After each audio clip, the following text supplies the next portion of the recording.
Hello everyone, welcome back to our channel. In the last chapter we learned how the East India Company evolved from a small trading company in Bengal to a colonial power ruling Indians. We also learned the impact of policies on Indians that company introduced among the Indian rulers. In this chapter, we will see how the East India Company colonized the countryside, organized revenue resources, redefined the rights of people, and produced the crops it wanted. The company becomes Deewan. On the 12th of August 1765, the Mughal Emperor Shah Alam appointed the East India Company as the Deewan of Bengal. By becoming a Deewan, the company had the full financial administrative rights over the territory under its control. Which means, company had full control for generating revenue from its territory, according to them.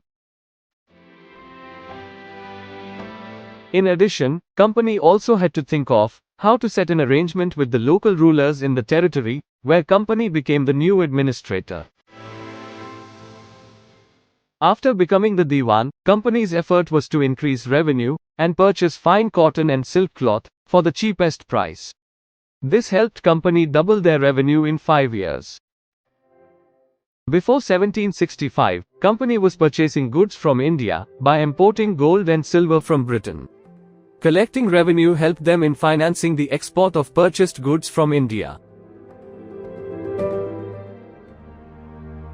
However, this process was massively hit in 1770, when Bengal economy was in crisis due to a terrible famine. Nearly 10 million people lost their lives, which amounted to about 1/3 of the Bengal's population.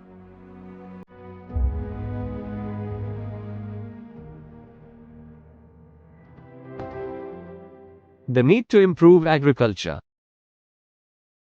After the famine crisis, company officials started thinking that agriculture and investment in lands had to be improved in the countryside.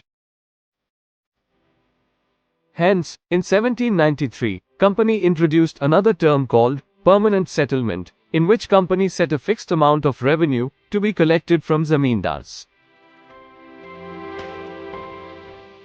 In this setup, company made the talukdars and local rulers as the zamindars. Peasants used to pay rent to the zamindars, and zamindars used to pay a fixed revenue to the company. Company thought this setup would generate regular income for them and encourage zamindars to invest in land improvement, as only a fixed revenue was to be given to the company. But, on the other hand, permanent settlement created problems. The zamindars were not investing in land improvement, and the fixed revenue was becoming very difficult for them to pay. As a result, zamindars who were not able to pay the revenue lost their zamindari rights and their lands were sold. However, in the first 10 years of 1800s, the market prices rose and agriculture cultivation slowly expanded. But still, majority of the zamindars were not interested in investing in land improvement, as they were getting profit by collecting rent from the peasants. On the other hand, the peasants in the villages felt burdened, as they had to pay a high rent to zamindars, with no security of their land. They often had to take loan from moneylenders to pay the rent, and if they were not able to pay the rent, they were evicted from the lands that they were cultivating for generations. Overall, zamindars were in profit due to more rent collection, but company profit was not increasing as revenues were fixed.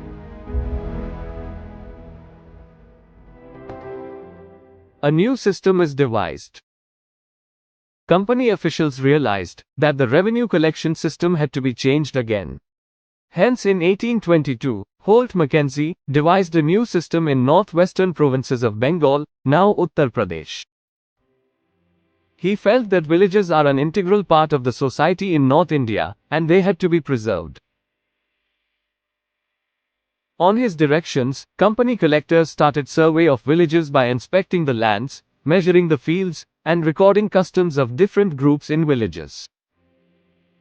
The survey helped them to calculate an estimated revenue that each group of village had to pay. These group of villages were called Mahal. Under this system, revenue was to be collected by the head of the group of villages, and not the zamindar.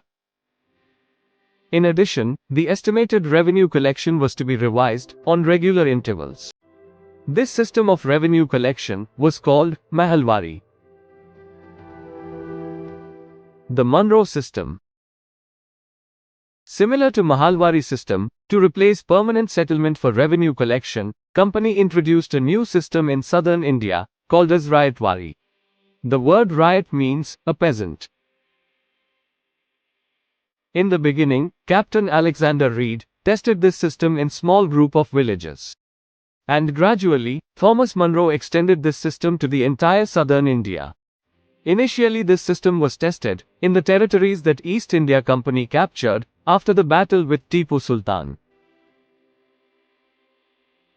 Under this system, company eliminated the role of the zamindar, and revenue was collected directly from the peasants or cultivators, as they had been cultivating the lands for generations. Reed and Munro felt that cultivators had to be protected, and their fields should be properly surveyed before revenue assessments. However, Ryatwari system also failed within few years. Company thought that peasants will become rich farmers by this system, but in reality, they were unable to pay high revenue, and started abandoning their lands and villages. As a result, many villages started becoming deserted lands.